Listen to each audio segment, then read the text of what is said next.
یار غار کا مطلب غار کا ساتھی، اور قرآن نے بھی اس کا ذکر فرمایا، قرآن میں بھی اس کا ذکر آیا ہے کہ یاد کرو اے محبوب جب آپ غار میں تھے اور آپ کے ساتھی آپ کے ساتھ تھے۔ ایک ہی ساتھی کا ذکر اللہ نے فرمایا ہے 10ویں پارے میں۔ اس غار میں جانے کے بعد حضرت ابوبکر صدیق نے حضور پاک صلی اللہ علیہ وسلم کو باہر بیٹھنے کے لیے عرض کیا، خود جا کر اس غار کی پوری صفائی فرمائی اور اس کے سوراخ کو کپڑے پھاڑ پھاڑ کر کے بند کر دیا کہ کوئی کیڑے مکوڑے نہ آئیں، اور نبی پاک صلی اللہ علیہ وسلم کو غار کے اندر لے جا کر آرام کرنے کی عرض کی، لیکن ایک سوراخ پر آپ اپنے پاؤں کی ایڑی لگا کر بیٹھے تھے۔ نبی پاک صلی اللہ تعالیٰ علیہ وسلم وہاں آرام کرنے کی غرض سے گئے۔ اس غار کو ابھی بھی آپ جا کر کے دیکھیں گے تو اتنا چھوٹا ہے کہ کھڑا نہیں ہو سکتا اندر، کوئی صرف بیٹھ سکتا ہے، کھڑے ہونے والی جگہ نہیں ہے وہ، اور 2 ہی لوگ اندر جا سکتے ہیں غار میں، اتنا چھوٹا ہے، 2 لوگ بیٹھ سکتے ہیں، باقی سب پتھروں سے گھرا ہوا ہے۔ تو روایات میں ہے مشہور کہ ایک سانپ حضور پاک صلی اللہ تعالیٰ علیہ وسلم کی خوشبو پا کر وہاں پہنچ گیا آپ کی زیارت کے لیے، لیکن اندر جانے کے سارے راستے بند تھے۔ تو ایک راستہ جس پر آپ نے ایڑی لگا رکھی تھی، صدیق اکبر نے پاؤں پر ان کے سانپ کاٹنے لگ گیا کہ یہ پاؤں ہٹائیں تو میں اندر جاؤں اور دیدار مصطفیٰ کر لوں، لیکن حضرت ابوبکر صدیق ہیں کہ پیر ہٹانے کو تیار نہیں۔ زہر چڑھتا ہوا ان کے ران تک آ گیا اور ان کا جسم پیلا پڑنے لگ گیا، اور نبی پاک صلی اللہ علیہ وسلم آرام کر رہے ہیں۔ درد کی شدت بڑھ گئی۔ بعض روایات میں ہے کہ سانپ جتنا پرانا ہوتا ہے اتنا زہریلا ہوتا ہے، وہ کافی پرانا سانپ تھا۔ حضور پاک صلی اللہ تعالیٰ علیہ وسلم نے پوچھا مالک یا ابا بکر، اے ابو بکر کیا ہو رہا ہے تمہیں؟ کہا لدغت الحیۃ یا رسول اللہ، اے اللہ کے رسول سانپ کاٹ رہا ہے، ایسا لگتا ہے سانپ نے کاٹا ہے۔ نبی پاک صلی اللہ علیہ وسلم نے فرمایا پاؤں ہٹاؤ۔ کہا آقا وہ آپ کو ایذا نہ دے دے، تکلیف نہ دے دے، مجھے کاٹتا ہے ٹھیک ہے لیکن آپ کو ایذا نہ دے دے۔ مجھے ایک بات بڑی وہ لگتی ہے، صحابہ میں ایسی محبت تھی، کہاں کہاں آپ کو میں یہ جلوے دکھاؤں۔ جناب ابو طالب کے متعلق میں آپ کو بتا رہا تھا کہ جب وہ شعب ابی طالب میں حضور 3 سال تک جو بائیکاٹ کے دن گزارے تھے، جانتے ہیں آپ، میں نے بتایا مکہ میں بائیکاٹ کے دن گزارے۔ جناب ابو طالب رات کے وقت حضور صلی اللہ تعالیٰ علیہ وسلم کے سونے کی جگہ کبھی اپنے بیٹوں کو سلا دیتے تھے چادر اڑا کر کے، اور نبی پاک صلی اللہ تعالیٰ علیہ وسلم کی جگہ بدل دیا کرتے تھے بڑھاپے کے عالم میں، اور صبح اٹھ کر کے پہلے دیکھتے تھے۔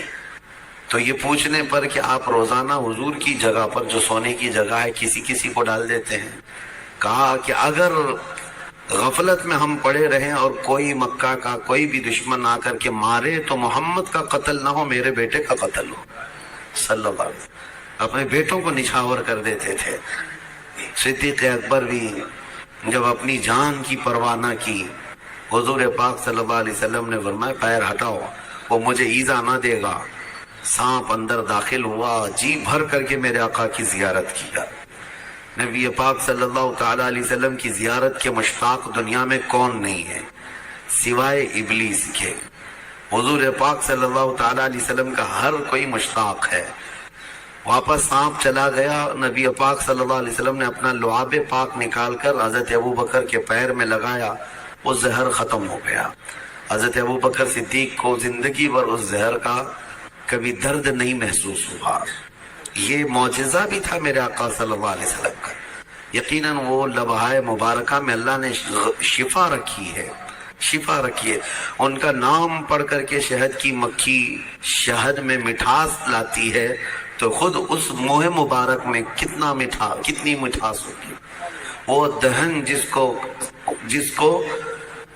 دہن وہ زبان جس کو سب کن کی کنجی کہیں، اس کی نافذ حکومت پہ لاکھوں سلام۔ وہ دہن جس کی ہر بات وحی خدا، اس کی قاہر ریاست پہ لاکھوں سلام۔ نبی پاک صلی اللہ تعالیٰ علیہ وسلم کے ساتھ 3 دن تک کا وہاں قیام تھا۔ 3 دن کیسے رہے لوگ، یہ بھی میں آپ کو بتا دوں۔ یہ 5000 فٹ اونچا پہاڑ ایک بار آپ چڑھ کے آنا، اللہ توفیق دے آپ سب کو۔ حج میں جانا ہوا، عمرے میں جانا ہوا تو میرے آقا کی وہ نشانی دیکھنے کے لیے ایک بار تو جائیں۔ کیونکہ یہ وہابیوں نے سب چھیڑ چھاڑ کیا ہے ہر جگہ، لیکن یہ پہاڑ پہ چڑھ نہیں پاتے، تو وہاں تک جا کر کے کچھ نہیں کیا. سنا ہے ابھی غار ہیرا میں نشانیاں مٹا دیا، جو لکھا ہوا تھا اس کو ختم کیا. بڑی عجیب سی ان کو بے چینی ہے، تکلیف ہے میرے آقا کے نام سے. لیکن کتنا مٹاؤ گے؟ مٹ گئے، مٹتے ہیں، مٹ جائیں گے. آدھا تیرے یا رسول اللہ، نہ مٹا ہے نہ مٹے گا کبھی چرچا تیرا. غار ثور میں آپ جائیں، ایک بار جا کر کے آنے کے بعد آپ کو اندازہ ہو جائے گا کہ یہ کیسا سفر ہے. لیکن ان دنوں میں 3 دن تک جب تک میرے آقا تھے، حضرت ابوبکر صدیق کی بڑی صاحبزادی حضرت اسماء دن میں 2 مرتبہ جاتی تھی کھانا لے کر کے اور پھر واپس آتی تھی. نہ کوئی انہیں تھکن تھی، نہ کوئی اکتاہٹ تھی.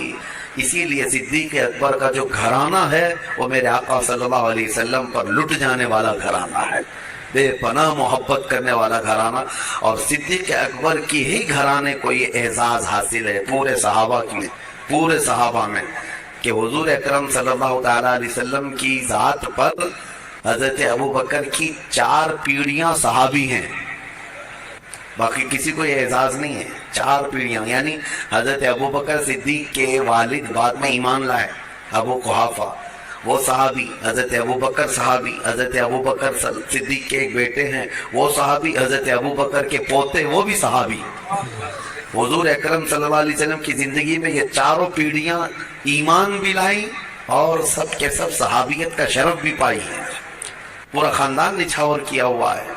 پھر اب یہاں سے نبی پاک صلی اللہ تعالیٰ علیہ وسلم جو غار ثور میں تھے، اب دیکھیں روایات یہ بتاتی ہیں کہ مکہ کی کفار وہاں تک بھی پہنچ گئے. وہ پیروں کے نشان دیکھنے کے ماہر تھے عرب والے. کبھی اونٹنیوں کے پیر کے نشان ڈھونڈتے، کبھی لوگوں کے گئے ہوئے پیروں کے نشان ڈھونڈتے. عرب تو اس میں ماہر تھے، حتیٰ کہ وہ پیروں کے نشان دیکھ کر کے بتا بھی دیتے کہ کون سا خاندان گیا ہے یہاں سے، کون سے قبیلے والے لوگ گئے ہیں. اور جیسے کہ مشہور روایت یہ ہے، حضرت ابوبکر کو ابوبکر جو کہا جاتا ہے، ان کا جو نام ہے یہ مشہور جو ہوا ابوبکر. بکر جو ہے نا عرب کا ایک بہت بڑا نصاب آدمی. نصاب کا مطلب وہ نشانیاں دیکھ کر کے نسب بتانے والا. اس کا حال یہ تھا کہ وہ پیروں کے نشان دیکھ کر کے تقریباً وہ خاندان کا پورا بایو ڈاٹا بتا دیتا، بایوگرافی بتا دیتا کہ کون سا خاندان کا آدمی یہاں سے گیا ہے. تو وہ بکر بہت مشہور تھا کہ نسب پورا بتاتا ہے. اور حضرت ابوبکر صدیق رضی اللہ تعالیٰ عنہ کا حال یہ تھا کہ وہ کسی کے انگلی کا پور، یہ پور جو ہے، یہ دیکھ کر کے اس کی 8 پشتیں گنا دیتے تھے کہ تیرا باپ یہ ہے، تیرا دادا یہ ہے، تیرا پردادا یہ ہے، تیرا فلاں یہ ہے. حضرت ابوبکر صدیق نسب کے اس میں اتنے ماہر تھے، اسی لیے آپ کو کہا گیا وہ تو بکر ہے جو ایک خاندان بتاتا ہے. یہ بکر کا باپ ہے جو 8 پشتوں تک بتا دیتا ہے، ابوبکر. تو حضرت صدیق اکبر رضی اللہ تعالیٰ عنہ کے ساتھ وہاں تھے، تو کفار جو ہے پیروں کے نشان ڈھونڈتے ڈھونڈتے وہاں تک پہنچ گئے. کہاں تک؟ پہاڑ تک بھی پہنچے، کیونکہ مکہ میں دوسرے ہی دن اعلان ہو گیا تھا جو محمد اور ان کے ساتھی کو ڈھونڈ لائے گا اسے 100 اونٹ انعام میں دیے جائیں گے. 100 اونٹ دیے جائیں گے. اس زمانے میں 100 اونٹ کا مطلب یہ ہوا کہ 100 کار، یعنی آج کے زمانے میں جو کار ہے، کار کی جو قیمت ہے وہی اونٹ کی قیمت تھی اس وقت. جس کے پاس ایک کار ہے، آج وہ ایک سواری والا سمجھا جاتا ہے، بڑے اچھے طبقے والا سمجھا جاتا ہے، یا مڈل کلاس کا ہے. اور جس کے پاس اس سے زیادہ ہے تو وہ ہائی لیول کا آدمی ہے. اب 100 اونٹ، ابھی یہاں کوئی اعلان کر دے کہ 100 مرسیڈیز کسی کو ملیں گی تو اسی سے آپ کو اندازہ ہو جائے گا 100 مرسیڈیز کا مطلب کیا ہے. تو اس زمانے میں سرخ اونٹ جو ہے وہ مرسیڈیز اور بڑی لگژری گاڑیوں کے مقابل میں مانے جاتے تھے. عام اونٹ الگ ہے، سرخ اونٹ یعنی لال رنگ کا اونٹ وہ لگژری اونٹ تھا. جس کے پاس ہوتا ہے وہ بڑے قسم کا آدمی. اور ویسے 100 اونٹ کا اعلان ہو چکا تھا مکہ میں کہ جو ڈھونڈ کر کے لائے گا اسے 100 اونٹ ملیں گے. آپ کو اونٹوں کی اہمیت ابھی نہیں معلوم، ضرورت آپ کو نہیں پڑتی ہے، لیکن اس وقت کی سواری بھی وہی تھی، ان کی سفر کا سارا دار و مدار اس پر تھا.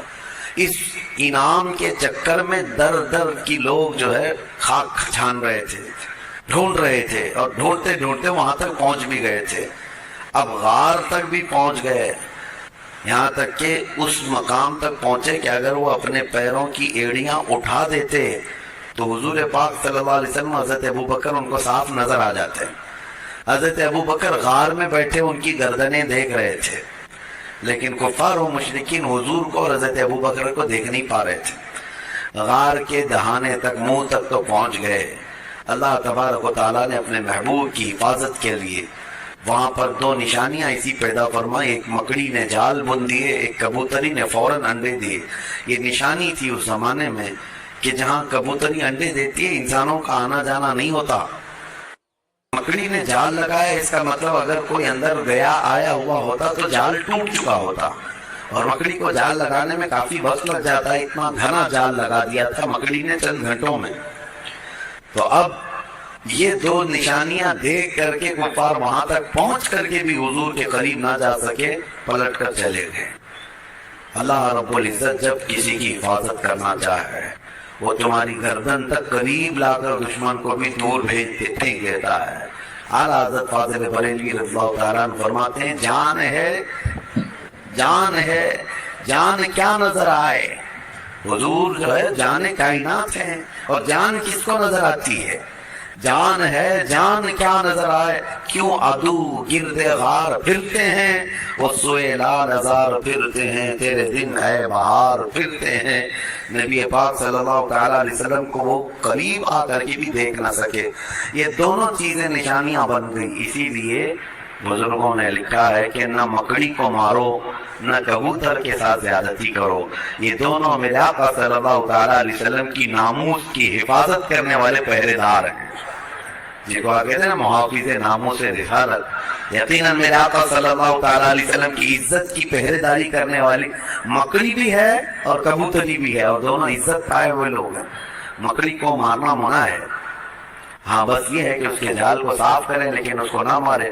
بعض بزرگوں نے حیات الحیوان, ایک کتاب حیوانات, علامہ کمال الدین دمیری رحمۃ اللہ علیہ کی, اس میں تو انہوں نے لکھا ہے کہ مکڑی کو مارنے والے کو کئی طرح کی بیماریاں لگ جاتی ہیں, کئی طرح کی بیماریوں میں وہ ملوث ہو جاتا ہے. اس کو نہ مارے اس لیے کہ اس کو اعزاز ہے میرے آقا صلی اللہ علیہ وسلم کی حفاظت میں اپنا جال بن دیا تھا. اور دوسری چیز کبوتری کا بھی ہے. کبوتری ایک ایسی, کبوتر نہیں سمجھ لے, ایک ایسا پرندہ ہے جس کو اللہ تعالیٰ نے یہ اعزاز بخشا ہے. آج بھی اگر کوا آ جائے تو بھگا دیتے ہیں, کبوتر آئے تو کوئی بھگاتا نہیں. حرم کی ہر مینار میں آپ کو, مسجد نبوی میں, خانہ کعبہ کے اندر, سب جگہ آپ کو کبوتر ہی کبوتر نظر آئیں گے. بے حساب کبوتر بھرے ہوئے ہیں, لیکن کبھی آپ جا کر کے دیکھنا نہ مسجد نبوی میں وہ بیٹ کرتے ہیں نہ حرم پاک میں کہیں پخانہ ان کا پڑا ہوا ملتا ہے. گندگی نہیں پھیلاتے, لیکن وہ کریں نہ کریں اپنی جگہ پر ہزاروں لاکھوں پرندوں میں حرم میں رہنے کا شرف اگر کسی پرندے کو ہے تو وہ کبوتر کو ہے. وہ میرے آقا کی جالیوں کے پاس بھی آتے ہیں. نبی پاک صلی اللہ علیہ وسلم کے گنبد پر اپنا بسیرا کیے ہوئے ہیں ہزاروں کی تعداد میں. بہرحال وہ ان کی قسمت ہے, اور اللہ تعالیٰ نے اس کو یہ اعزاز دیا. خالی وہاں مکہ اور مدینہ میں نہیں, آپ جہاں کے بھی مقدس مقامات دیکھیں گے کبوتر وہاں مل ہی جاتے ہیں.